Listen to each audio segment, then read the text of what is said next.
Hello students, welcome back to another video. अगर आप लोग बीए फोर्थ सेमेस्टर में हैं और हिंदी पढ़ रहे हैं जिसमें आपको हिंदी अनुवाद के बारे में पढ़ना है तो उसके न्यू बैच 2026 की क्लासेस हमने चैनल पर स्टार्ट कर दी है और आज हम इसका यूनिट नंबर 1 स्टार्ट करने वाले हैं। यूनिट नंबर 1 का नाम आपका है अनुवाद की अवधारणा, जिसमें आपके कई सारे टॉपिक हैं वो आज हम पढ़ने वाले हैं। और देखिए, मैंने आपके हिंदी के अलावा भी हर एक सब्जेक्ट की क्लासेस चैनल पे स्टार्ट कर दी है, तो आप कोई भी सब्जेक्ट पढ़ते हैं चैनल पर उसके लिए विजिट जरूर कीजिएगा, क्योंकि हर एक सब्जेक्ट की न्यू बैच की क्लासेस आप लोगों के लिए स्टार्ट हो चुकी है ऑल यूनिवर्सिटी के लिए।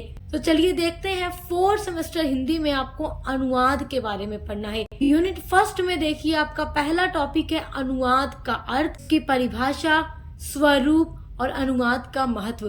तो अनुवाद क्या होता है, अनुवाद की क्या परिभाषाएं हैं, अनुवाद का स्वरूप क्या है, अनुवाद का महत्व क्या है, ये सारे टॉपिक आपको पढ़ने हैं यूनिट नंबर 1 के अंदर। तो उसके अलावा आपको पढ़ना है अनुवाद के अन्य रूप, जैसे लिप्यंतरण के बारे में आपको पढ़ना है, मशीनी अनुवाद के बारे में आपको पढ़ना है, जो मशीन से अनुवाद यानी ट्रांसलेशन होता है।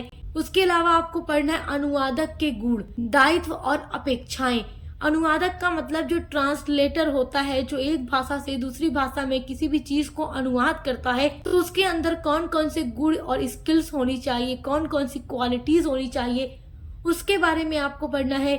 और अनुवादक के क्या क्या दायित्व होते हैं ट्रांसलेशन करते टाइम, अनुवाद करते टाइम, और अपेक्षाएं क्या हैं, वो सारी चीजें आपको पढ़नी है। और अनुवाद में रोजगार की संभावनाएं। तो ये सारे टॉपिक आपके यूनिट नंबर फर्स्ट के हैं। तो चलिए वीडियो स्टार्ट करते हैं और पढ़ना शुरू करते हैं। जो आपका सिलेबस है वो चैनल पे अपलोड हो चुका है, सिलेबस जरूर देखिएगा ताकि आपको पता चल सके कि कौन कौन सी यूनिट्स आपको पढ़नी है, कितने टॉपिक आपको हर यूनिट में पढ़ने हैं। देखिए, सबसे पहले आपको ये जानना होगा अनुवाद होता क्या है, अनुवाद शब्द की उत्पत्ति कैसे हुई। तो हम सबसे पहले अनुवाद शब्द की व्युत्पत्ति यानी उत्पत्ति के बारे में जानेंगे कि ये शब्द बना कैसे, आया कहाँ से। तो देखिए, जो अनुवाद शब्द है वो अनु उपसर्ग तथा वाद शब्द के संयोग से बना है, यानी कि अनु प्लस वाद, यानी कि वाद जो शब्द है उसमें अनु उपसर्ग जोड़ करके अनुवाद शब्द बनाया गया। देखिए, यहाँ पर आप अनुवाद के बारे में पढ़ रहे हैं, तो अनुवाद जो शब्द है उसमें जो पहला शुरू का शब्द आप देख रहे हैं अनु, ये एक उपसर्ग है।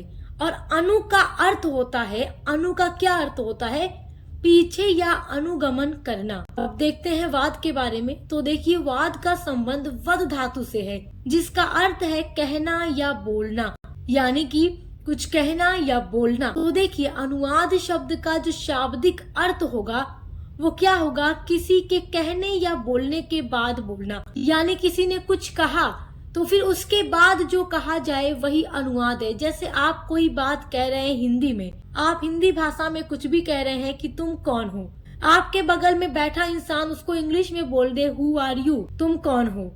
तो वही चीज है कि किसी के बोलने या कहने के बाद जो हम बोलते हैं या कोई व्यक्ति बोलता है तो वही अनुवाद होता है। जैसे आप कहीं घूमने फिरने ही अगर गए हुए हैं और आप, चलिए मान लीजिए कि आप बंगाल ही गए हैं, बंगाल आप गए हैं और आपको बंगाली नहीं आती और आप वहाँ कुछ हिंदी में बोल रहे हैं, लेकिन आपके पास जो खड़ा व्यक्ति है वो हिंदी और बंगाली दोनों बोलना जानता है। तो आप जिस इंसान से बात कर रहे हैं वो केवल बंगाली जानता है और आपके साथ एक और इंसान है जो हिंदी और बंगाली दोनों जानता है। तो आप उस इंसान से जो बात कहना चाहेंगे वो नहीं समझेगा आपकी बात, लेकिन आपके बगल में खड़ा व्यक्ति कहेगा कि देखिए ये हिंदी में ये चीज कह रहा है, इसका मतलब बंगाली में ये है, तब वो आदमी समझ जाएगा। तो इसी तरीके से कहने का मतलब है कि किसी के कहने या बोलने के बाद जो बोला जाए वो अनुवाद या ट्रांसलेशन होता है। देखिए, आज अनुवाद शब्द को हम जिस अर्थ में ग्रहण करते हैं वो संस्कृत में प्रयुक्त अनुवाद के अर्थ से थोड़ा भिन्न होता है, और आज अनुवाद शब्द को अंग्रेजी में ट्रांसलेशन शब्द के पर्याय के रूप में ग्रहण किया जाता है। देखिए, अनुवाद को अंग्रेजी यानी इंग्लिश में ट्रांसलेशन कहा जाता है, और जो ट्रांसलेशन शब्द है वो भी लैटिन भाषा के 2 शब्दों से मिलकर बना है, ट्रांस और लेशन। तो ट्रांस प्लस लेशन, इससे मिलकर बना है इंग्लिश का ट्रांसलेशन शब्द, जिसका अर्थ होता है पार ले जाना, यानी इस पार से उस पार ले जाना। तो किस चीज को पार ले जाना, किसी भी चीज को, जैसे कोई भी चीज है, कोई भी पाठ लिखा हुआ है, कोई लेशन लिखा हुआ है, कोई बात लिखी हुई है हिंदी भाषा में, उसको अंग्रेजी में अनुवाद करना है, फ्रेंच में अनुवाद करना है, जापानीज में अनुवाद करना है, किसी भी लैंग्वेज में अनुवाद करना है तो इस पार से उस पार ले जाना ही ट्रांसलेशन कहलाता है। तो वस्तुतः अनुवाद में एक भाषा में कही गई बात को दूसरी भाषा में ले जाना ही क्या है, ट्रांसलेशन है, अनुवाद है। तो आई होप कि ट्रांसलेशन क्या है वो आप समझ रहे होंगे। यहाँ पर देखिए अनुवाद आप अच्छे से समझ जाएं, इसलिए मैंने बहुत आसान तरीके से नोट किया है अनुवाद का अर्थ, उदाहरण के साथ नोट किया है ताकि आप लोग इजीली समझ जाएं कि अनुवाद होता क्या है। देखिए अनुवाद एक ऐसी प्रक्रिया होती है जिसके द्वारा हम एक भाषा में व्यक्त विचारों को दूसरी भाषा में व्यक्त करते हैं। कोई भाषा हिंदी में लिखी है, कोई बात हिंदी में लिखी है तो उसको इंग्लिश में बदल देना, इंग्लिश में लिखा है तो उसको हिंदी में बदल देना, या उसको फ्रेंच में कन्वर्ट कर देना, या उसको इटालियन लैंग्वेज में लिख देना, या उसको फ्रेंच लैंग्वेज में लिख देना, मतलब किसी भी लैंग्वेज में, स्पेनिश में लिख देना। तो मतलब क्या है, एक भाषा से किसी भी दूसरी भाषा में बदल देना किसी भी विचार को, किसी भी बात को, तो उसको कहते हैं अनुवाद। देखिए यहाँ पर देखिए अनुवाद करने के लिए दो भाषा हमारे पास होनी जरूरी है। सबसे पहली चीज हमारे पास एक स्रोत भाषा होती है जिसको इंग्लिश में सोर्स लैंग्वेज कहते हैं। अब स्रोत भाषा क्या होती है, जिस भाषा से अनुवाद किया जाता है। मान लीजिए यहाँ पर आपके सामने जो नोट्स आपको दिख रहा है ये पूरा हिंदी में लिखा हुआ है। अगर इसको हमें ट्रांसलेट करना है इंग्लिश में तो इंग्लिश हो जाएगी हमारी लक्ष्य भाषा यानी टारगेट लैंग्वेज। यानी कि जिस भाषा में हम अनुवाद करेंगे वो हमारी टारगेट लैंग्वेज होगी यानी लक्ष्य भाषा होगी, और जिस भाषा से हम अनुवाद करेंगे वो हमारी स्रोत भाषा यानी सोर्स लैंग्वेज होगी। तो यहाँ हिंदी में लिखा है ये हमारा सोर्स लैंग्वेज है। अभी हम इसको अगर इंग्लिश में बदलना चाहें या अदर किसी भी भाषा में बदलना चाहें तो वो हमारी होगी टारगेट लैंग्वेज यानी लक्ष्य भाषा। यहाँ पर एक उदाहरण मैंने नोट किया है, एक तरफ मैंने लिखा है स्रोत भाषा और दूसरी तरफ मैंने लिखा है लक्ष्य भाषा। स्रोत भाषा यानी देखिए यहाँ पर एक सेंटेंस लिखा हुआ है हिंदी में, एक वाक्य लिखा हुआ है, क्या कर रही हो, या आप ऐसे भी कह सकते हैं तुम क्या कर रही हो। अब मुझे इसको बदलना है इंग्लिश में, तो इंग्लिश हो गई हमारी लक्ष्य भाषा यानी टारगेट लैंग्वेज। अब मैं लिखूंगी तुम क्या कर रही हो, इंग्लिश में लिखूंगी इसको बदल करके, अनुवाद करके what are you doing, what are you doing. तो ये हमारी हो गई टारगेट लैंग्वेज यानी लक्ष्य भाषा। तो यहाँ पर हमारा अनुवाद हो गया। आई होप कि आप यहाँ तक समझ गए होंगे अनुवाद क्या होता है और लक्ष्य भाषा क्या है, स्रोत भाषा क्या है। आई होप यहाँ तक आपको क्लियर होगा। यहाँ पर देखिए मैंने अनुवाद की कुछ परिभाषाएं भी नोट की है जो आप एग्जाम में लिखकर अच्छा नंबर पा सकते हैं, क्योंकि एग्जाम में परिभाषा लिखने पर आपको काफी अच्छा नंबर मिलता है। तो आप हमारे चैनल को सब्सक्राइब जरूर कीजिएगा, क्योंकि देखिए यहाँ पर आपको अपना हर एक सब्जेक्ट नोट्स के साथ पढ़ने के लिए मिलता है। जिस तरीके से आप अपने एग्जाम में जाकर आंसर लिखेंगे बिल्कुल उसी तरीके से हम नोट्स आपको बनाकर प्रोवाइड कराते हैं, ताकि आप अच्छे से समझ जाएं कि कैसे एग्जाम में आपको अपना हर एक सब्जेक्ट में जाकर लिखना है। तो देखिए आपकी परिभाषा है न्यूमार्क के अनुसार। ये लिखते हैं कि अनुवाद एक ऐसा शिल्प है जिसमें एक भाषा में व्यक्त संदेश के स्थान पर दूसरी भाषा के उसी संदेश को प्रस्तुत करने का प्रयास किया जाता है। यानी कोई भी संदेश, कोई भी मैसेज किसी एक भाषा में लिखा है, मान लो कि कोई मैसेज हिंदी में ही लिखा है, उसको इंग्लिश में अनुवाद करना है, या इंग्लिश के अलावा उसको जापानीज में, स्पेनिश में, बंगाली में, पंजाबी में, किसी भी भाषा में अनुवाद करना है, तो वो क्या है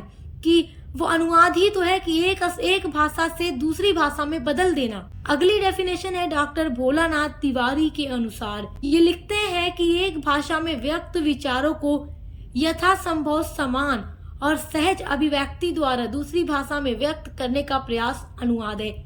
यानी कोई भी बात अगर किसी एक भाषा में लिखी है, मान लो इंग्लिश में लिखी है, तो जिस तरीके से, जिस भाव में, जिस तरीके से लिखी हुई है उसको बिल्कुल उसी तरीके से दूसरी भाषा में बदल देना कि पढ़ने पर वही अभिव्यक्ति, वही चीजें बिल्कुल वैसे ही समझ में आए। लेकिन बस क्या होगी, भाषा बदल जाएगी, ट्रांसलेशन हो जाएगा। और आप बहुत सारी किताबें भी ऐसे देखेंगे जो बहुत सारे राइटर्स लिखते हैं तो बाद में वो अलग अलग भाषाओं में अनुवाद भी हो जाती है। आप बहुत सारा एग्जाम्पल ले सकते हैं, जैसे आप अमृता प्रीतम के नॉवेल डेंजर का उदाहरण आप ले सकते हैं कि जो अमृता प्रीतम का नॉवेल है वो पंजाबी भाषा में लिखा गया है, लेकिन बाद में उसको इंग्लिश में भी ट्रांसलेट किया गया। तो क्या है कि पंजाबी से उसको इंग्लिश में बदल दिया गया। तो बहुत सारे राइटर्स ऐसे हैं जो अलग अलग भाषा में लिखते हैं, जैसे रविन्द्रनाथ टैगोर ने बहुत सारे अपने वर्क्स लिखे हैं, नॉवेल लिखी है बंगाली भाषा में, लेकिन उसको बाद में इंग्लिश में भी ट्रांसलेट किया गया। बिल्कुल उसी तरीके से उसको ट्रांसलेट करते हैं, बस भाषा यहाँ पर बदल जाती है। तो वही क्या है, अनुवाद है, ट्रांसलेशन है। चलिए अब पढ़ते हैं अनुवाद का स्वरूप। This is very very important topic, ये एग्जाम में जरूर पूछता है। तो देखिए, अनुवाद के स्वरूप को समझने के लिए अनुवाद को प्रायः दो संदर्भों में लिया जाता है, यानी कि दो संदर्भ में हम अनुवाद के स्वरूप को समझ सकते हैं। पहला संदर्भ है व्यापक संदर्भ में, और दूसरा है सीमित संदर्भ में। तो आइए पहले हम सीमित संदर्भ में अनुवाद का स्वरूप समझते हैं, उसके बाद व्यापक संदर्भ में समझेंगे, क्योंकि जो व्यापक संदर्भ है अनुवाद के स्वरूप का वो सच में थोड़ा व्यापक है, लेकिन इजी है, आप समझेंगे तो आपको समझ आ जाएगा, क्योंकि एग्जाम के लिए इम्पोर्टेंट, एग्जाम में क्वेश्चन जरूर बनता है यहाँ से। तो चलिए पहले देखते हैं अनुवाद के स्वरूप को, सीमित स्वरूप को देखते हैं। देखिए, अनुवाद को सीमित संदर्भों में देखने वाली दृष्टि यह मानकर चलती है कि अनुवाद दो भिन्न भाषाओं के बीच होने वाला यह व्यापार है जिसमें एक भाषा से दूसरी भाषा में बदला जाता है। यानी कि कोई भी बात लिखी गई है, कोई भी पाठ लिखा गया है, कोई लेसन लिखा गया है, कोई मैसेज लिखा गया है, वो एक किसी भी भाषा में लिखी हुई है, मान लो वो हिंदी में ही लिखी है तो उसको इंग्लिश में बदल देना, अगर इंग्लिश में लिखा है तो उसको हिंदी में बदल देना, या संस्कृत में अनुवाद कर देना, या बंगाली में अनुवाद कर देना, मराठी में अनुवाद कर देना, कन्नड़ में लिख देना, तमिल में लिख देना, किसी भी भाषा में अनुवाद कर दिया जाए तो एक भाषा से दूसरी भाषा में बदल दी जाए, बस यहाँ पर वही काम होता है, बिल्कुल जैसे वो जिस भाषा में है। जैसे यहाँ पर जो भी सेंटेंस आपको लिखा हुआ दिख रहा है ये हिंदी में लिखा हुआ है, लेकिन अगर हम इसको ज्यों का त्यों इंग्लिश में बदल दें तो वही सीमित स्वरूप होगा कि कोई भी बात लिखी है उसको ज्यों का त्यों वैसे ही अनुवाद कर देना, बस दूसरी भाषा में उसको कन्वर्ट कर देना, वो अनुवाद का सीमित स्वरूप होता है। ये बहुत ही इजी होता है कि जैसे भी लिखा हुआ है बिल्कुल उसी को दूसरे भाषा में बदल दिया जाए। आई होप कि आप सीमित स्वरूप को समझ पा रहे हैं। तो अनुवाद के सीमित स्वरूप में क्या होता है कि एक भाषा से किसी दूसरी भाषा में अर्थ या तथ्य का अंतरण किया जाता है, यानी कि बिल्कुल उसको उसी तरीके से दूसरी भाषा में बदल दिया जाता है। इसका अर्थ यही हुआ कि सीमित संदर्भों में अनुवाद को भाषांतरण, एक भाषा से दूसरी भाषा में अर्थ का अंतरण के रूप में ग्रहण किया जाता है। जो सीमित स्वरूप है अनुवाद का उसको भाषांतरण भी कहते हैं, तो इसको समझिएगा, यानी कि एक भाषा से दूसरी भाषा में ज्यों का त्यों अनुवाद कर देना, उसी रूप में इसको ग्रहण किया जाता है, इसको भाषांतरण कहेंगे, ये बात याद रखिएगा। देखिए, सीमित संदर्भ में अनुवाद के दो आयाम माने गए हैं। पहला आयाम है पाठ धर्मी अनुवाद और दूसरा आयाम है प्रभाव धर्मी अनुवाद। तो देखिए, जो पाठ धर्मी अनुवाद होता है वह ऐसा अनुवाद प्रक्रिया होता है जिसमें मूल भाषा के पाठ या उसकी संरचना या उसकी जो शैली होती है और जो अर्थ होता है उसको सर्वोपरि माना जाता है। इसमें जो अनुवादक होता है, यानी जो अनुवाद करने वाला व्यक्ति अनुवादक होता है, उसका मुख्य उद्देश्य मूल रचना के मूल रूप में छेड़छाड़ किए बिना लक्ष्य भाषा में ज्यों का त्यों प्रस्तुत करना होता है। तो वही होता है पाठ धर्मी अनुवाद, यानी जैसा लिखा हुआ है बिल्कुल वैसे ही बस उसको दूसरी भाषा में बदल देना पाठ धर्मी अनुवाद है। जो कुछ यहाँ हिंदी में लिखा है हम बिल्कुल ज्यों का त्यों इसको बदल देंगे इंग्लिश में या दूसरी किसी भी भाषा में, तो इसमें कुछ भी छेड़छाड़ अनुवादक के द्वारा नहीं किया जाता, तो वो पाठ धर्मी अनुवाद होता है। अनुवाद के स्वरूप में जो सीमित संदर्भ है उसमें जो दूसरा आयाम है वो है प्रभाव धर्मी आयाम। तो देखिए, प्रभाव धर्मी आयाम क्या होता है, इसको हम एक उदाहरण के माध्यम से समझ सकते हैं कि यदि कोई व्यक्ति प्रेमचंद्र की किसी कहानी या उपन्यास का अनुवाद किसी विदेशी भाषा में करता है तो अनुवाद में यह ध्यान देने की जरूरत नहीं होती कि वह प्रेमचंद्र की कहानी की संरचना या उसकी बनावट को ध्यान में रखकर अनुवाद करे, बल्कि जो अनुवाद करने वाला अनुवादक होता है उसको ये देखना होता है कि प्रेमचंद्र की जिस भी कहानी को वो दूसरी भाषा में अनुवाद करेगा तो वो कहानी तो पहले हिंदी भाषा में ही प्रेमचंद्र ने लिखी है, तो हिंदी भाषा में पढ़ने वाले पाठकों के मन पर उस कहानी का क्या प्रभाव पड़ा है, वो उस प्रभाव को देखता है। उसके बाद वो अनुवादक उस कहानी का किसी भी विदेशी भाषा में, यानी कि इंग्लिश में, फ्रेंच में या स्पेनिश में, किसी भी विदेशी भाषा में बिल्कुल उसी रूप में अनुवाद करेगा कि विदेशी भाषा में पढ़ने के बाद भी पाठकों के मन पर बिल्कुल वैसा ही प्रभाव पड़ा जो हिंदी भाषा में पढ़ने पर पाठकों के यानी रीडर के ऊपर प्रभाव पड़ा था। यानी इसमें प्रभाव बिल्कुल वैसा ही पड़ना चाहिए, चाहे किसी भी भाषा में अनुवाद करके उसको पढ़ा जाए। हिंदी में पढ़ने वाले के ऊपर भी बिल्कुल वैसा ही प्रभाव पड़ना चाहिए और उस कहानी को किसी अन्य भाषा में अगर अनुवाद कर दिया जाए तो उस भाषा में पढ़ने वाले व्यक्ति के ऊपर भी बिल्कुल वैसा ही प्रभाव पड़ना चाहिए। यानी कि यहाँ पर प्रभाव में कोई अंतर नहीं होना चाहिए। इस चीज को देखकर अनुवादक को अनुवाद करने की आवश्यकता होती है। देखिए, अनुवाद का जो दूसरा स्वरूप है वो है व्यापक स्वरूप। अनुवाद के व्यापक स्वरूप को प्रतीकांतर संदर्भ में अनुवाद को दो भिन्न प्रतीक व्यवस्थाओं के मध्य होने वाला अर्थ का अंतरण माना जाता है और व्यापक स्वरूप को प्रतीकांतर कहेंगे। और मैंने आपको बताया था अभी कि जो सीमित स्वरूप है उसको भाषांतरण कहते हैं और जो व्यापक स्वरूप है उसको प्रतीकांतर। तो इन शब्दों को आपको याद रखना होगा, क्योंकि जिन बच्चों का मल्टीपल चॉइस टाइप क्वेश्चंस होगा यानी बहुविकल्पीय प्रश्न होगा तो ये सारा क्वेश्चंस बन जाता है, और जिनका पूरा रिटन क्वेश्चन आएगा एग्जाम में तो उनको ये सब कुछ एग्जाम में एक्सप्लेन करके लिखना होगा। देखिए, जो व्यापक स्वरूप होता है ना, इसमें जो अनुवाद किया जाता है वो प्रतीक के माध्यम से, यानी इसमें क्या देखो यहाँ पे क्या लिखा गया है, अनुवाद को दो भिन्न प्रतीक व्यवस्थाओं के मध्य होने वाला अर्थ का अंतरण माना जाता है। यानी कि इसमें दो भिन्न प्रतीक व्यवस्थाओं के मध्य अनुवाद होता है। इसमें प्रतीक व्यवस्था का प्रयोग अनुवाद करने में होता है। आप इसको समझेंगे तो आपको अच्छे से समझ में आएगा। देखिए, ये जो प्रतीकांतरण है उसको 3 वर्गों में बांटकर हम समझ सकते हैं। पहला है अंतर्भाषिक अनुवाद, दूसरा है अंतर्भाषिक अनुवाद और तीसरा है अंतर प्रतीकात्मक अनुवाद। तो आइए अब तीनों को हम डिटेल में समझते हैं, तभी हम अनुवाद के व्यापक स्वरूप को समझ पाएंगे। तो देखिए, सबसे पहला क्या है, अंतर्भाषिक अनुवाद। चलिए इसको पहले समझते हैं। यहाँ पर देखिए, सबसे पहले अंतर्भाषिक अनुवाद, जिसको इंग्लिश में कहते हैं इंट्रालिंगुअल ट्रांसलेशन। अंतर का मतलब, अंतर्भाषिक का मतलब एक ही भाषा के अंदर का अनुवाद। समझिए इसको, जब एक ही भाषा की एक शैली से उसी भाषा की किसी दूसरी शैली में अनुवाद किया जाता है तो वह अंतर्भाषिक अनुवाद होता है।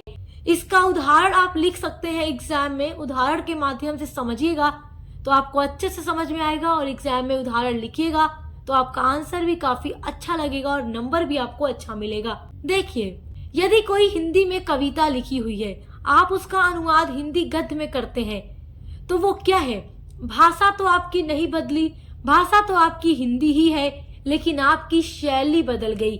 शैली आपकी कविता से गद्य हो गई, हिंदी कविता से हिंदी गद्य हो गई। कोई कविता हिंदी में आप पढ़ते हैं, आप सोचते हैं कि चलो मैं इसको हिंदी में ही एक गद्य के रूप में लिख दूं कि इस कविता में क्या बात कवि ने कही है। अब उसको क्या करेंगे, आप एक गद्य के रूप में लिख देंगे।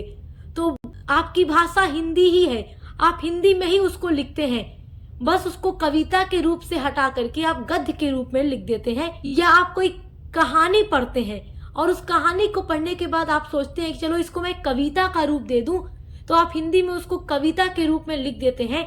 तो यहाँ पर जो आपका अनुवाद हो रहा है केवल शैली का अनुवाद हो रहा है, भाषा नहीं बदल रही।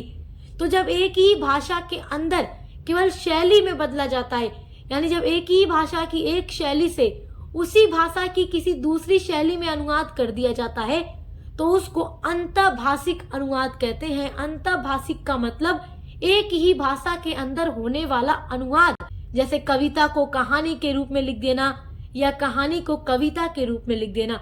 तो यहाँ पर एक ही भाषा की अलग अलग शैलियां आ रही हैं, लेकिन भाषा नहीं बदल रही। आई होप कि आप अंतर्भाषिक अनुवाद समझ गए होंगे। देखिए, व्यापक स्वरूप में आप जो दूसरा प्रकार देखेंगे वो है अंतर्भाषिक अनुवाद, यानी इसको इंग्लिश में कहते हैं इंटरलिंगुअल ट्रांसलेशन। यहाँ पर आप शब्दों पर गौर कीजिएगा। अभी आपने ऊपर अंतर्भाषिक अनुवाद समझा है और अब यहाँ पर आप अंतर्भाषिक अनुवाद समझ रहे हैं। देखिए, यहाँ पर अंतर लिखा है और ऊपर अंतर लिखा था। तो अब देखिए अंतर क्या होता है। अंतर का मतलब भाषाओं में अंतर आ जाएगा यहाँ पर अनुवाद जो होगा। देखिए, दो भिन्न भिन्न भाषाओं की भिन्न भिन्न प्रतीक व्यवस्थाओं के बीच जो अनुवाद किया जाता है वो अंतर्भाषिक अनुवाद कहलाता है। यानी कि यहाँ पर एक भाषा से सीधे दूसरी भाषा में अनुवाद हो जाता है, तो यहाँ पर प्रतीक बदल गया। जैसे यहाँ पर पूरा सब आप हिंदी में लिखा हुआ देख रहे हैं, तो ये हिंदी का प्रतीक आप देख रहे हैं। अगर इसको अभी हम इंग्लिश में अनुवाद कर दें, तो वहां आप इंग्लिश अल्फाबेट का यूज करके लिखेंगे, तो वहां पे प्रतीक बदल जाएगा। आप इंग्लिश में अनुवाद ना करके इस हिंदी में लिखे हुए को स्पेनिश में बदल दें, तो भी प्रतीक बदल जाएगा। तो हिंदी से लिखा है, इसको अदर किसी भी भाषा में बदल देंगे, तो यहाँ पर जब एक भाषा से किसी अन्य दूसरी भाषा में अनुवाद किया जाता है, तो उसको अंतरभाषिक अनुवाद कहा जाता है। यहाँ प्रतीक फर्स्ट तथा प्रतीक सेकंड दो भिन्न भिन्न भाषाओं के होते हैं, ठीक है। यह अनुवाद का वह रूप होता है जिसका प्रयोग हम प्रतिदिन अपने कार्यकलापों में करते हैं। उदाहरण के लिए आप समझ सकते हैं कि अंग्रेजी, रूसी, चीनी या जापानी भाषा में अनुवाद किया जाता है, तो वह अनुवाद अंतरभाषिक अनुवाद कहलाएगा।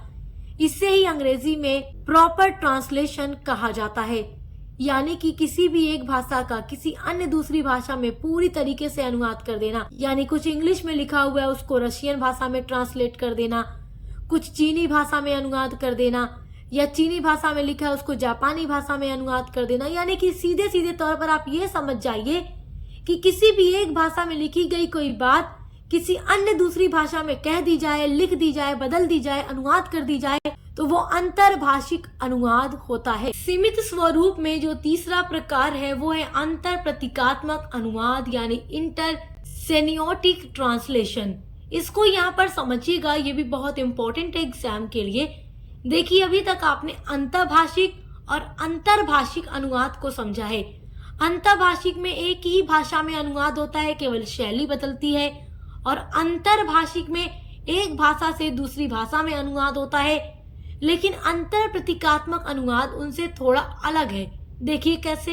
अंतर प्रतीकात्मक अनुवाद वो प्रक्रिया होती है अनुवाद करने की जिसमें एक एक भाषिक प्रतीक प्रणाली, जैसे कि शब्द, पुस्तक के अर्थ को दूसरी गैर भाषिक या भाषेतर प्रतीक प्रणाली जैसे फिल्म, चित्र, नृत्य या संगीत में बदला जाता है। जैसे आपको कोई कहानी पढ़नी है, ठीक है, आपको किसी भी लेखक की, जैसे मुंशी प्रेमचंद्र की ही कोई कहानी आपको पढ़नी है, आप वो किताब उठाएंगे, किताब को खोलेंगे और कहानी पढ़ना शुरू कर देंगे। लेकिन अगर उसी कहानी पर बॉलीवुड में कोई फिल्म बना दी जाए, कोई मूवी बना दी जाए, तो आपको किताब में पढ़ने की भी जरूरत नहीं है, केवल आपको उस मूवी को देखने की जरूरत है और आप समझ जाएंगे कि इसमें क्या बात कही गई। जैसे आप बहुत सारे राइटर्स की कहानियों को देखते हैं, उस पर पूरी पूरी बॉलीवुड में मूवीज भी बनी हुई है। अमृता प्रीतम का जो नॉवेल है पिंजर, उस पर एक पूरी बॉलीवुड में मूवी भी बनी हुई है। पिंजर नाम से ही पूरी मूवी बनी है। तो बिल्कुल जो स्टोरी उस नॉवेल में हम पढ़ते, बिल्कुल वही स्टोरी हम पिंजर मूवी में देखते भी है। सब कुछ वही, नाम वही, कहानी सब कुछ वही। तो बस फर्क क्या है कि यहाँ पर भी ट्रांसलेशन ही हो रहा है, अंतर प्रतीकात्मक अनुवाद हो रहा है। यहाँ पर पढ़ना नहीं है, केवल देखना है। बिल्कुल उसी तरीके से आप विलियम शेक्सपियर का एक ड्रामा है, कॉमेडी ड्रामा है, ड्रामा का नाम है the comedy of errors. The comedy of errors William Shakespeare का कॉमेडी ड्रामा है और उस पर भी एक मूवी बनी हुई है जिसका नाम है अंगूर। वो ड्रामा आप न पढ़कर अगर अंगूर मूवी भी देख ले तो भी आपको पूरा समझ में आ जाएगा। तो वो चित्र यानी फिल्म के माध्यम से समझाया जा रहा है। यहाँ पर किसी एक भाषा से दूसरी भाषा में नहीं लिखा जा रहा है, केवल पूरी तरीके से मूवी बनाकर चित्र में आपको दिखाया जा रहा है, आपको केवल देखना है। तो ये भी तो एक तरीके का अनुवाद ही है। यह केवल शब्दों का रूपांतरण नहीं होता बल्कि माध्यम का परिवर्तन होता है। पूरा माध्यम ही बदल दिया गया, पढ़ने के बजाय देख लो। जैसे किसी उपन्यास पर आधारित फिल्म बनाना। तो आई होप कि आप समझ गए होंगे यहाँ तक कि अनुवाद क्या है, उसका अर्थ, उसकी परिभाषा, उसका स्वरूप समझ गए होंगे। अब अगला इम्पोर्टेंट टॉपिक पढ़ते हैं, अनुवाद का महत्व। This is very very important topic. Exam में अनुवाद का महत्व जरूर पूछता है। अनुवाद का महत्व क्या है, आइए अब इसको समझते हैं। अनुवाद का महत्व आप समझ रहे हैं, ट्रांसलेशन का सिग्निफिकेंस। तो देखिए, अनुवाद जो है केवल भाषा परिवर्तन नहीं है, यानी एक भाषा से दूसरी भाषा में बदल दिया तो केवल वही अनुवाद का महत्व नहीं है, बल्कि ज्ञान, संस्कृति और विचारों का आदान प्रदान भी होता है। जैसे हमारे इंडियन लेखकों के द्वारा, राइटर्स के द्वारा लिखी गई जो भी किताबें हैं, जो भी स्टोरीज, जो भी नॉवेल्स हैं, उनको फॉरेन लैंग्वेज में अनुवाद किया जाता है और वहाँ के लोग भी उससे पढ़ते हैं, जिससे कि विचारों का, संस्कृति का, ज्ञान का आदान प्रदान होता है। और फॉरेन राइटर्स जो होते हैं, स्पेशली आप देखते हैं इंग्लैंड के बहुत सारे राइटर्स का वर्क्स आपको पढ़ने को मिलता है इंग्लिश लिटरेचर में। जो बच्चे इंग्लिश लिटरेचर पढ़ते हैं वो देखते हैं, पढ़ते हैं, उनके लिए हम वीडियोस भी अपलोड करते हैं, तो उसको भी फिर यहाँ पे ट्रांसलेट भी किया जाता है, या फिर इंग्लिश में है तो इंग्लिश में ही पढ़ने के लिए मिलता है, या उसको अदर भी लैंग्वेज में ट्रांसलेट किया जाता है। इससे क्या है कि अनेकों देशों की भाषाओं में किताबें अनुवाद की जाती हैं और हर देश में हर तरीके की किताबें अपने अपने भाषा में लोग पढ़ते हैं और समझते हैं और एक दूसरे से कनेक्ट होते हैं। अनुवाद जो है दुनिया को जोड़ने का शक्तिशाली माध्यम है। अगर आप एक स्थान से दूसरे स्थान पर चले जाएं तो आपको अगर इंग्लिश आती है तो ठीक है, आप किसी भी कंट्री में इंग्लिश बोलकर काम चला लेंगे अपना, लेकिन अगर आपको इंग्लिश भी नहीं आती तो आप मान लीजिए किसी भी कंट्री में चले गए तो आप कैसे अपनी बात उनको समझाएंगे। आपको अनुवाद करना आना चाहिए। आज के टाइम में तो इंटरनेट का ज़माना है, केवल बोल दो, लिख दो, अनुवाद होकर आपके सामने आ जाएगा, आप फिर उनसे बोल दो, वो समझ जाएंगे। इतनी ज़्यादा टेक्नोलॉजी बढ़ गई है कि इंसान के लिए सारी चीज़ें आसान हो गई हैं। इसीलिए आधुनिक युग में अनुवाद का महत्व बहुत ज़्यादा अधिक है, क्योंकि हम किसी भी जगह घूमने फिरने चले जाएं, चलिए फॉरेन की बात तो आप छोड़ ही दीजिए, हमारे भारत का ही उदाहरण ले लीजिए। हमारे भारत में हर राज्य में अलग अलग भाषाएं बोली जाती हैं। हम साउथ इंडिया चले जाएं तो हमें अलग भाषा मिलेगी, हम तमिलनाडु चले जाएं हमें तमिल नहीं समझ आएगी। हम हिंदी जानते हैं तो हम हिंदी बोलेंगे तो वहाँ के लोग हिंदी नहीं समझेंगे, इंग्लिश में बोलेंगे तो वो लोग समझ सकते हैं और जिन्हें नहीं आएगी तो वो नहीं समझेंगे, और तमिल हम बोल नहीं पाएंगे। कन्नड़ भी बोली जाती है उधर कर्नाटका वगैरह में। आप आंध्र प्रदेश चले जाइए तेलुगु, पश्चिम बंगाल चले जाइए बंगाली बोली जाती है, पंजाब चले जाइए पंजाबी बोली जाती है, मुंबई आप चले जाइए मराठी बोली जाती है। तो अलग अलग भाषाएं तो हमारे भारत में ही है। हम एक राज्य से, हम उत्तर प्रदेश से किसी भी राज्य में जाए तो हमें अनुवाद की आवश्यकता पड़ जाती है। तो इसलिए आज के टाइम में जो अनुवाद का महत्व है वो बहुत ज्यादा अधिक है। चलिए महत्व को देखते हैं। सबसे पहला पॉइंट आप एग्जाम में लिख सकते हैं, शिक्षा के क्षेत्र में अनुवाद। यानी कि देखिए, अनुवाद के माध्यम से जो स्टूडेंट्स होते हैं वो अपनी मातृभाषा में, अपनी मदर लैंग्वेज में कठिन से कठिन सब्जेक्ट्स को भी आसानी से समझ पाते हैं। जैसे कोई बात लिखी हुई है, बहुत मुश्किल भाषा में लिखी हुई है, इंग्लिश में लिखी हुई है, या हिंदी में ही, कभी कभी हिंदी में भी कुछ चीजें बहुत मुश्किल में लिखी होती हैं, लेकिन अगर उसको हम अपनी मातृभाषा में जैसे हम डेली बोलते हैं उस तरीके से समझकर हम इजीली उसको समझ जाएंगे। अनुवाद से क्या होता है, शिक्षा का स्तर बढ़ता है और ज्ञान सीमित भाषा तक नहीं रहता। दूसरा महत्व आप एग्जाम में लिख लीजिएगा, पर्यटन के क्षेत्र में अनुवाद। देखिए, अलग अलग देशों से आने वाले पर्यटकों को स्थानीय भाषा समझने में अनुवाद के माध्यम से ही मदद मिलती है। गाइड होते हैं, सूचना पट्ट होता है, होटल मेन्यू, यात्रा पुस्तिकाएं आदि कई भाषाओं में उपलब्ध कराना संभव होता है, ताकि अलग अलग जो पर्यटक हैं वो उसको समझ सके। सही अनुवाद से पर्यटक स्थान, संस्कृति और इतिहास को ठीक से समझ पाते हैं। तीसरी हेडिंग आपकी है, साहित्य और संस्कृति का आदान प्रदान। देखिए, अनुवाद के माध्यम से हम दूसरी संस्कृतियों की कहानियां, कविताएं, नाटक और विचार जान पाते हैं। इससे हम दूसरे की भी संस्कृति को समझ पाते हैं। तो साहित्य और संस्कृति का आदान प्रदान भी होता है अनुवाद के माध्यम से। अनुवाद का चौथा महत्व है, अंतरराष्ट्रीय संबंधों में योगदान। देखिए, यहाँ पर अंतर फिर राष्ट्रीय लिखा हुआ है, ठीक है, तो अंतरराष्ट्रीय संबंधों में योगदान, ये अनुवाद का चौथा महत्व है।